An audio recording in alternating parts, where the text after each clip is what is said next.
Since we met last, we had American troops assisting Afghan citizens and our Americans to leave the Kabul airport.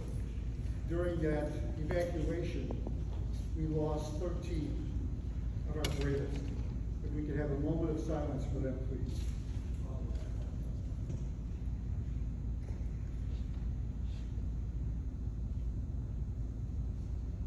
Thank you.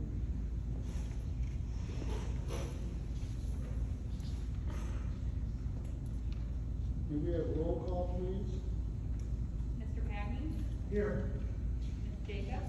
Here. Mr. Vickers? Mr. Vickers will be absent, he's on vacation. Mr. Winkler? Mr. Winkler will be absent, he's on vacation. Ms. Ibsen? Yes. Ms. Collins? Yes. Mr. Sopsack? Here. Mr. Sopsack, you have the floor. Thank you. Okay. First order of business is I'd like to ask someone to make a motion to amend the order of the agenda. I would like to move the public hearing up one spot and public comments down. So just reverse the two if we could. So moved. We have a motion by Ms. Simpson. Second. A second by Mr. Peggy. Is there any questions or discussion? Hearing none, we'll do roll call. Ms. Jacobs? Yes. Ms. Collins? Yes. Mr. Peggy? Yes. Ms. Simpson? Yes. Wayne Sopsack votes yes. We'll move that order and we will begin the meeting with our public hearing for the budget of 2022. Ms. Hoffman. Thank you. The first thing that I usually like to start off with is a recap of the previous year. So in your packet, you'll see that our revenues for each fund average about 99%, and our expenditures average probably in the neighborhood of about 90% of our budget. So our budget was pretty good for last year. This budget for fiscal year 2022, the 2020 extension is the front end of that budget, and the 2021 extension, which we will levy for in the November meeting, is on the back end of the budget. So we will receive tax payments from both of those extensions. The 2021 extension is based on a 1.5% increase of existing EAV, new construction of $5 million, CPI of 1.4. We are doing very well with our tax rate. We are expected to be at about $3.08, which is significantly lower than it's been in the past. The next item I'll talk about is something we talk about every year at this time, which is our fiscal year staffing. We expect to be at 206.5 for our FTE. That includes our teachers at our 3 locations, as well as counselors, psychologists, social workers, media folks, the FTE of the department chairs for teaching, and our speech language and hearing folks, and we do have a tutor for this year. Our operating funds are the ed, the O&M, and the transportation. Other funds the district has are debt service, IMRF, working cash, tort, and we do have our site construction fund that is still open for this year. What you see here is a revenue depiction and expenditure depiction by fund. You'll see that our funds are, the revenue is very close to the expenditures in all the funds, and we spend most of our money out of the ed fund. For our education fund this year, the larger expenditures will be our one-to-one refresh, our ESSER allocations. We did get a fair amount of ESSER money from the federal government. Special education tuition is expected to increase. We have an increase in our security. We have 2 SROs full-time for this year, and we're going to do some expenditures in our auditorium for some updates at both buildings. We did reallocate $4.5 million of EBF funds to the ed fund this year, which we had been receiving in O&M for the previous years to then use in site construction. As you see, for our ed fund, most of our money comes from local sources. We have about $9.4 million from the state. The federal is higher than it's ever been due to those ESSER funds. Our total expenditures for our ed fund are going to be very close to $44 million. For our O&M fund, this is where we pay for everything for our buildings. We do regular maintenance.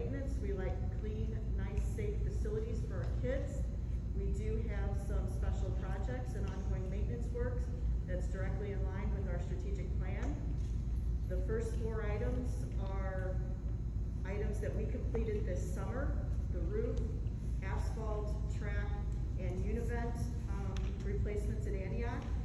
For this year, we will be looking at some additional safety considerations. We'll be beginning on our 10-year life safety survey. We are going to look at a few things for our education spaces, and we are also going to be looking at a maintenance building at Antioch and moving our weight deck.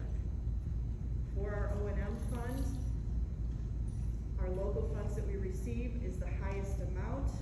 Our revenue is gonna be about 6.8 million, expenditures about 8.4, and we do have additional funds to cover that. Our site construction fund will close this year. We received $400,000 in our site construction fund for ESSER funds that helped us do the 4 classrooms here at Lakes. We will have $2 million worth of remaining expenditures. We expect to transfer nearly $500,000 back into O&M once that fund closes. Transportation fund is where we pay for the kids to get where they need to go.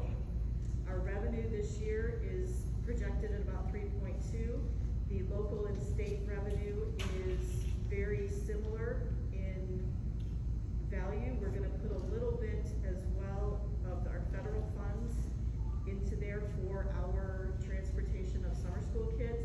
The expenditure is higher this year as we are looking at purchasing 4 activity buses, as there is such a shortage of drivers. So we're gonna continue to drive the activity buses that we have and look at purchasing 4 more. Those activity buses will cost probably about $300,000, so that's why you see the increase there. The last item is the projected fund balances for the end of fiscal year 2022. Those are good balances for us to have. They represent in most funds about 45 to 50% of our expenditures. Our financial profile scores are listed at the very end. We have been in the 4.0 category since 2011, and we expect to continue that for 2022. Thank you. Thank you. At this point, we open the public hearing to receive oral testimony or public comments on the budget for fiscal year 2022. Does anyone care to make any comments on the budget?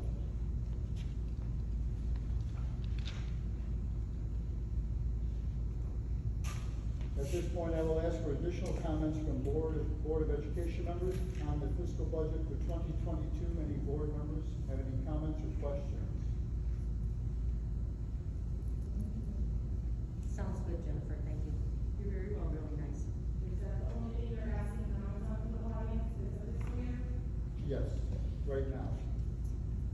I would ask if anybody has any written testimony from a board member on the fiscal year budget 2022, present that. Okay. I would entertain a motion that the public hearing on the budget for fiscal year 2022 be closed. Move. Motion by Mr. Pagney, Second? second by Ms. Simpson. Comments or questions on that? Hearing none, we'll do a roll call. Ms. Collins? Yes. Mr. Pagney? Yes. Ms. Simpson? Yes. Ms. Jacobs? Yes.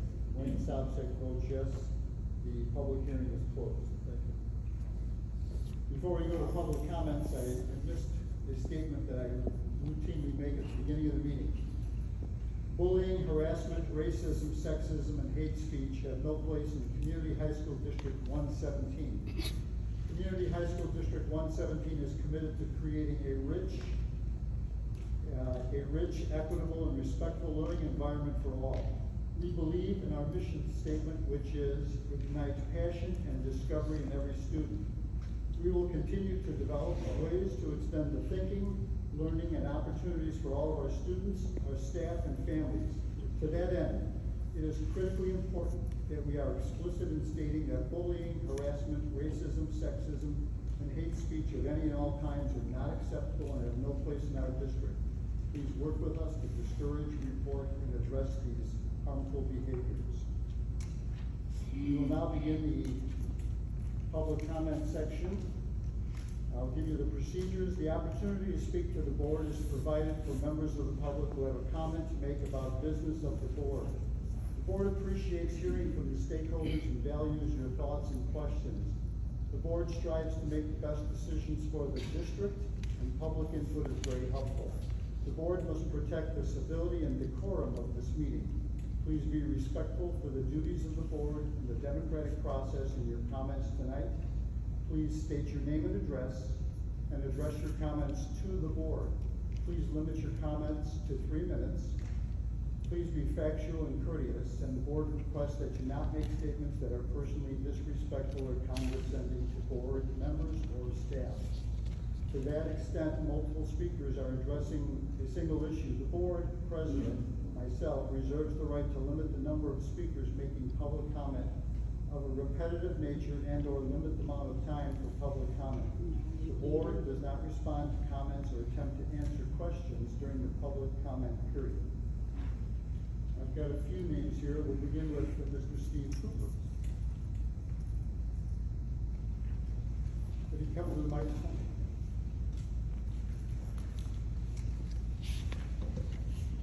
Good evening, I'm Steve Cooper. You know me from previous meetings. I currently live in fear of all of you seated here today, and because of my fear, you lost your liberty, because I'm demanding you all go out and get a COVID test and show me the results. I demand it because we share the same planet, we're currently sharing the same room, tomorrow we may share the same aisle at the grocery store, and I have a right to not live in fear of you. Therefore, you have to prove to me that you're healthy. And I don't just mean COVID. I want you to get tested for everything and show me the results. Show me your papers. Now, I hope you're sitting there thinking, that's utterly ridiculous. Your private medical information is none of my business. Well, guess what? Our children's private medical information is none of your business. You're educators. You teach reading, writing, and arithmetic. No left-wing indoctrination or medical tyranny allowed. Focus on math and physics, my two favorite subjects, but don't forget to include a healthy dose of the history of tyranny around the world, because we're living it right now. You're currently on the receiving end of your own medical tyranny. All staff members have to get vaccinated or submit to testing. How does that feel? Now, we got a communication saying, not a big deal, everybody pretty much already is vaccinated. Well, what if they weren't? The difference is those people chose to get vaccinated, and now they're being forced. You should be standing up to this tyranny instead of embracing it because you happen to fit the narrative. What if 95% of the staff wasn't vaccinated and don't want their privacy violated with testing? Then what are you going to do, fire everybody? This district, this board needs to stand up to the tyranny coming out of Springfield, because the tyrant thinks that his job is to save your lives. And he's going to save your lives in a manner of his choosing, not yours. Congratulations, you just lost your liberty. Have you been paying attention to what's going on in Australia? You practically can't even leave your homes there anymore without getting arrested. Children are ripped out of their parents' arms, the parents restrained by police while the kids get vaccinated against their will. They have no liberty down there anymore, and the tyranny is coming close to home. There's been a formula in place for decades for how to handle sick kids in class. When someone has acute symptoms, you send them home. Then your job is over. The parents take over and they decide whether or not to go to a doctor or whether or not chicken noodle soup will do the trick. It's none of your business. We don't co-parent with the government. The parents decide when the kids are healthy enough to return, and unless somebody tries to come in the door with acute symptoms, you need to open it and let them in. We're tired of the medical tyranny coming out of this district. It's a shame that you're now also on the receiving end of it, but instead of bending over and taking it, you should be standing up to it. Stop fighting against us and start fighting with us to stop this tyranny. And start by taking off these self-suffocation control mechanisms. Take them off and stand up for your own liberty once and for all before it's too late. Thank you. Thank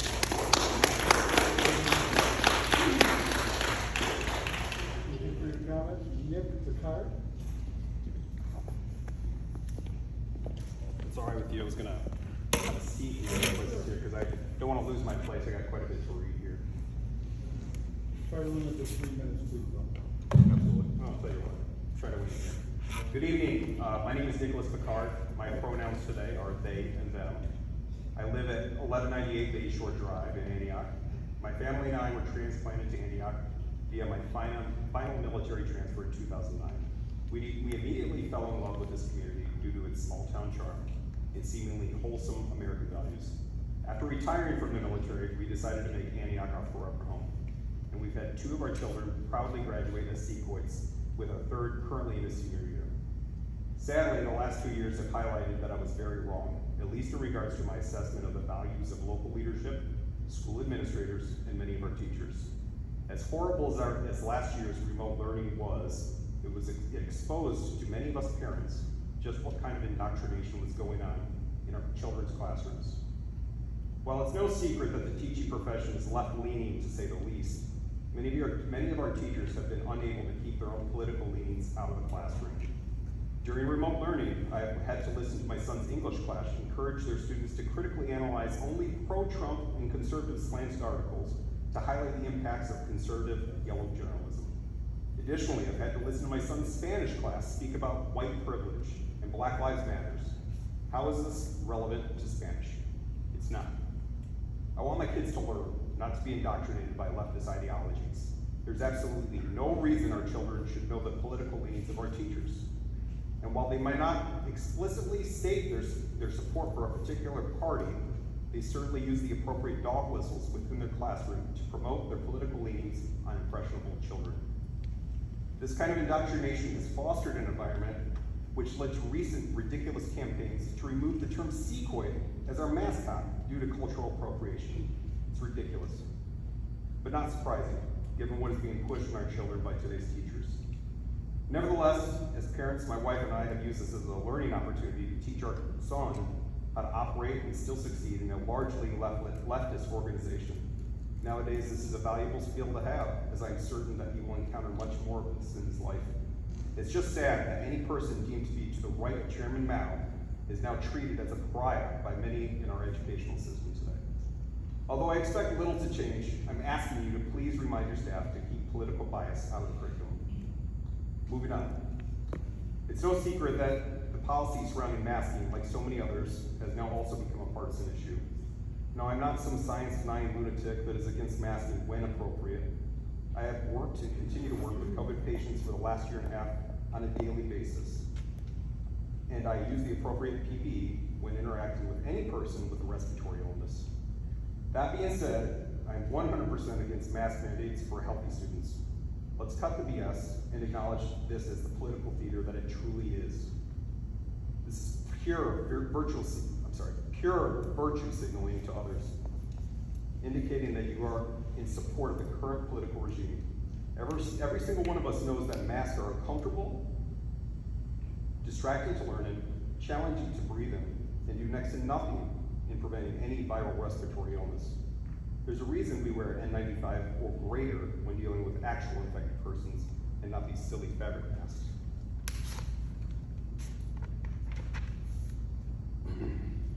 While I adamantly oppose sending my son in any sort of mask, it's my son's senior year, and we were hoping to return to some sense of normalcy this year. You know, maybe have a real prom or homecoming with actual dancing. So, begrudgingly, we were complicit with the existing rules and agreed to send our son in breathable masks this year.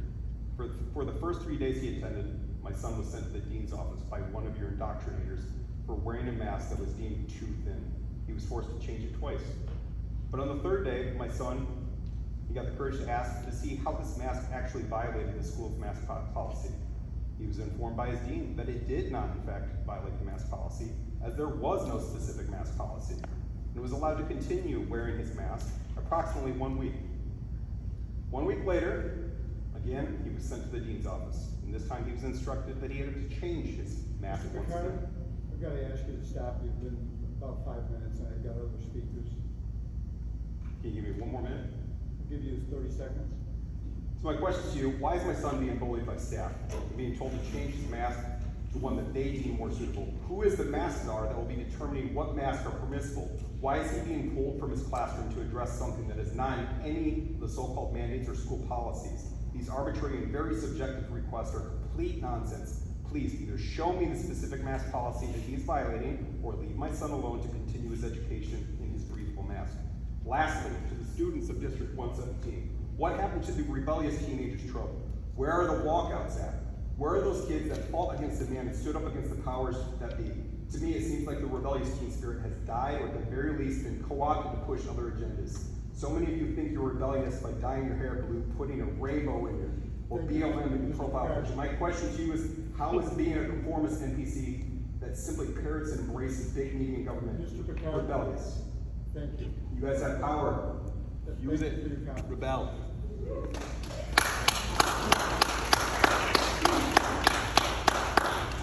Casey Olson. It's Cassie. Cassie, I'm sorry.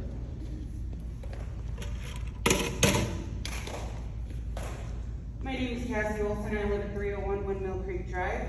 To the individual sitting before me today, I'd like you to look at your position, your current physical position right now.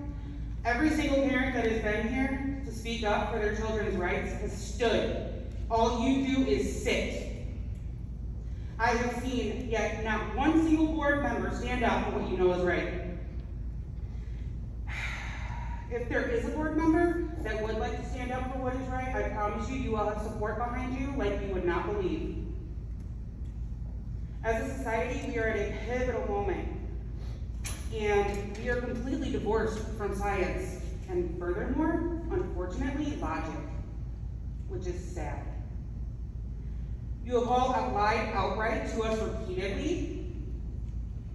The school board has the ability to refuse to follow the illegal mandates that and you have the ability to provide or to present a resolution, and you have not. Being that we're at a pivotal moment in our society, we are going from Biden disgracing this entire nation and its own citizens to Pritzker and his illegal mandates, but far from, and last and not least, our very own local elected officials aren't listening to our voice at all. You're not speaking for us, the people that elected you. You're speaking from your own fear and ideals. Your actions have made you complicit cohorts in the tyrannical movement. In 1903, at the height of the adoption of factory model schools in the United States, Frederick Taylor Gates, a General Board of Education member and founding father of the current public school model, states, "In our dream, the people yield themselves with perfect docility to our molding hands. We shall not try to make these people or any of their children into philosophers or men of learning or of science." He continues, "Nor will we cherish even the humbler ambition to raise up from among these lawyers, doctors, preachers, politicians, statesmen, of whom we have ample supply." John Taylor Gatto states in his book, Dumbing Us Down, which I strongly recommend all of you read. Whatever an education is, it should make you a unique individual, not a conformist. It should furnish you with an original spirit with which to tackle the biggest challenges. It should allow you to find values which will be your roadmap through life. It should make you spiritually rich, a person who loves whatever they're doing. It should teach you what is important, how to live and how to die. I agree with Gatto, as I'm sure most of the individuals here do. However, your actions as Board of Education are more reminiscent of Frederick Gates. Over the next 10 years, we will get to know each other very well. I have 2 more students that will be attending District 117, unfortunately. The problem here is that you're acting as though you're all looking down from your ivory tower with your falsely inflated sense of power at us all common folk, that you are still asking that are still asking nicely. And you fail to notice that your foundation is crumbling, and we're the demolition crew. By adopting CRT and disguising it under another title to devise parents into to deceive parents into thinking you're not indoctrinating their children, by disregarding our medical privacy and freedoms, every single individual sitting before me is complicit in allowing our country to become what Australia is currently and later into a country controlled by a communist regime. You sit before parents and community members and pontificate your love and admiration for our children, yet you then snub and refuse to follow the real legitimate constitutional laws that rebuke these false mandates. Ms. Olson, and then ask you to stop. If these behaviors do not change with the current school board members, I do not see the pushback from the crowd of parents that's growing exponentially by the minute stopping or calming. Ms. Olson, In fact, I'm positive that it's going to get much more contentious. would you allow? I pray for all our sakes that you take that into consideration tonight when you cast your vote on these matters, and if not, I look forward to seeing you at the next meeting, because I will be at all of them. Good day.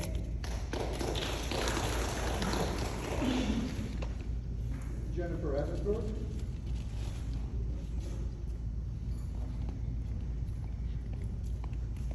My name is Jennifer, and I am from Lindenhurst. And I guess I just want to say that a couple of things. One is that you've probably heard a lot already, heard probably more than you ever wanted to in emails and us coming up here and speaking, and probably aren't really that interested anymore. It's frustrating for us as well because we keep kind of repeating the same things and enlightening you to the same things. But I just want you to know that we aren't going away. And actually, as time goes on, we learn more and more and are bringing more and more information to light. And who do you think prepared stuff? Going from memory here. I just also wanted to mention that we've been made aware that the board as a whole is feeling that they are being good stewards of community finances and district money by keeping the masks on our kids, by not pursuing litigation, even though you're getting pushback from ISBE and IPPH and the governor. You should be standing up. You should be pursuing litigation, and you're not. And that's a problem. That's a problem. And also, the fact that that my understanding is that the board feels that if they pursued litigation, that their recognition would be stripped from them, like it has been for 60 other districts in the state, and that somehow that would affect children moving forward, getting a degree and getting scholarships at schools, because if you are stripped of your recognition, you aren't a part of the athletics division. And that's just not true. And I just wanted to kind of read quickly that the recognition of schools is a component of Illinois Standard of Schools criteria that can be found at 105 ILCS, blah, blah, blah.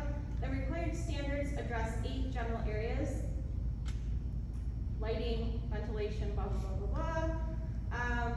There are additional areas, but much of this covers financial-oriented areas and areas not relevant to this argument.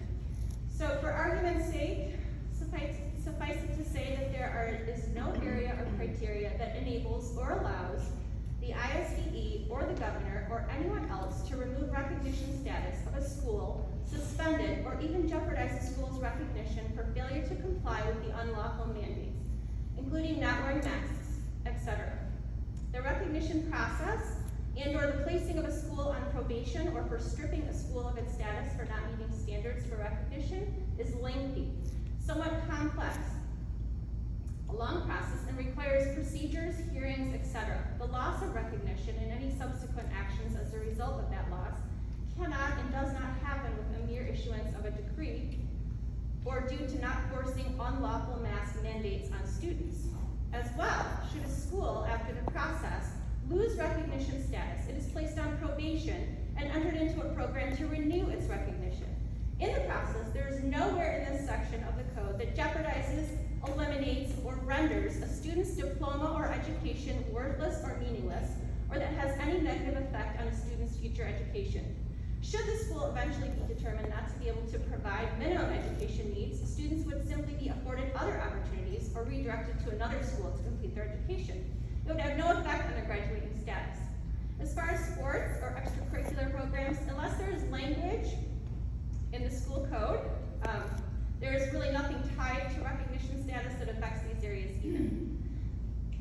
This is why the new bill is being pushed, so these punishments can be implemented. I'm sure you've heard of that bill. If they were already available, there would be no need for the new bill.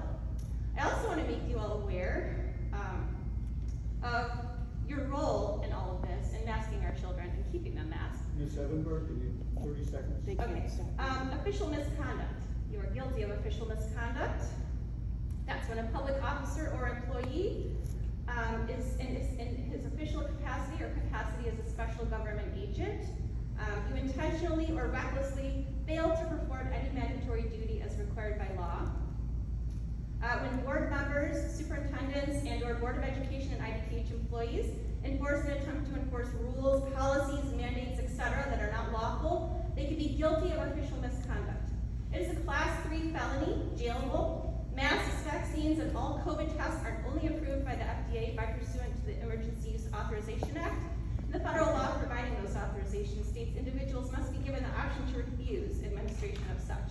This means they cannot be made mandatory. Mandatory means no choice or option to refuse. In order to mandate these treatment actions is a violation of federal law. If you are an Illinois public official or state employee and you are mandating these treatments actions, you are knowingly performing an act which you know is forbidden by law to perform. And you could be guilty of official misconduct. You are guilty of official misconduct.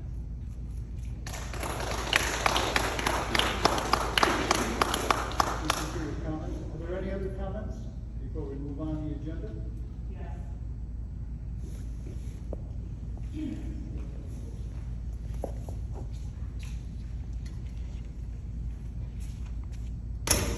No point in showing you guys who will care about it, so.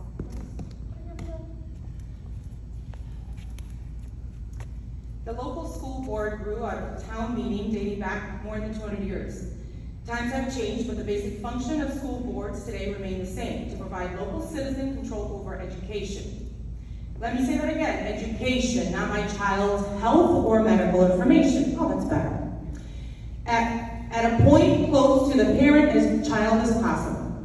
Today, school board members represent the interests of 2 million Illinois school children. The Illinois Constitution grants Board of Education wide latitude in governing their local school districts, subject to numerous state laws. Let me say that again.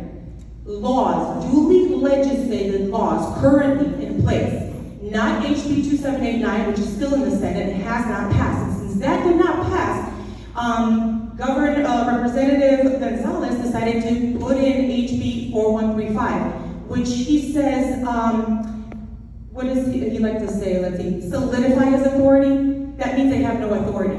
So Jennifer is correct. They do not have authority to strip anything, and you know it.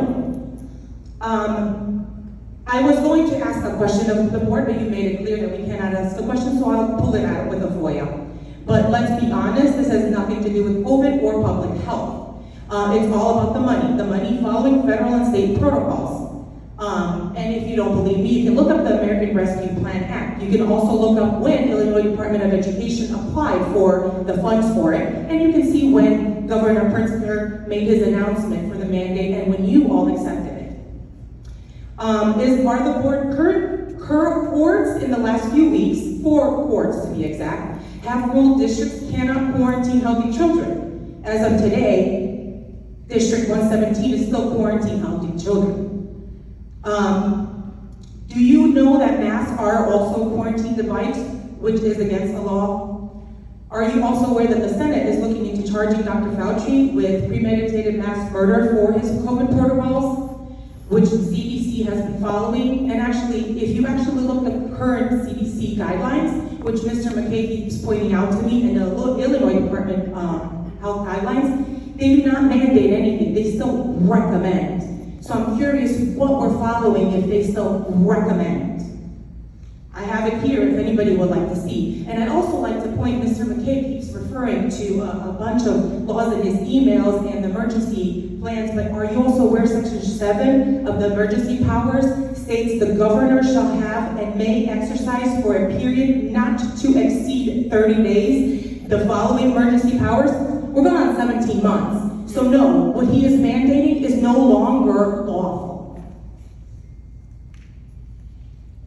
Sorry, I lost my place. That means you do not have the authority currently. Is each board member aware that if Dr. Fauci is found guilty, you could be considered an accomplice to premeditated mass murder for accepting and complying with the COVID protocols that are in place? If I were one of the board members, I would personally look into what I could be charged with by complying with unconstitutional mandates. McKay's consistent replies to my emails is a joke. He doesn't actually answer anything. He keeps saying the force of law. But here's the thing, you do not have the force of law behind you, and neither does Pritzker. They cannot enforce anything. They sure act like it though. For example, first day of school, I was one of few parents that came to the school without a mask. And the police there, 30 seconds more, please. sure, the police there said that if my son goes to school the next day, sets foot without a mask, he'll be charged for trespassing. So guess what? My son went to school without a mask because that is illegal. You cannot stop a child going into public school from going in there if he does not have a mask. So that was BS. And that is exactly what this is. You have no laws behind you, and you're acting like dictators just like Pritzker. This has to end. These are our kids. You have no business in our medical rights. You have no business pushing vaccines, testing, or these garments on your face, these muzzles. They're ridiculous and they're pointless, and you know it. Look up science. You say you're educators? How about you educate yourself? And also look into laws and what we can charge you as parents, because we've already looked into it. We've got multiple legal counsels, so I would highly look into personally what you will be charged with. 100%.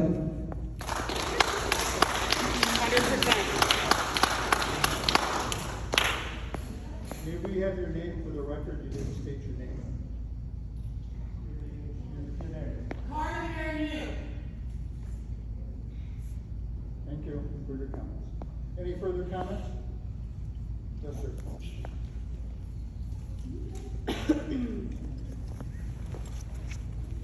Hello, my name is Brandon Boyd. I live on Telegraph Lane. Mr. McKay, members of the board, thank you for all that you do for our students.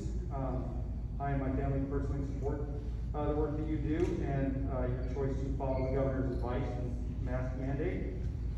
The health department requires us to wear shirts and pants and shoes for the health and safety of others. Currently, we have a pandemic that's a respiratory illness, and masks help mitigate that. And so they require those. Nobody's crying about their liberty for having to wear shirts, pants, and shoes to school. It's the safest, least invasive, workable method to keep our vulnerable students and staff and our families safe from the coronavirus. And I thank you for doing what you can to support them. Thank you.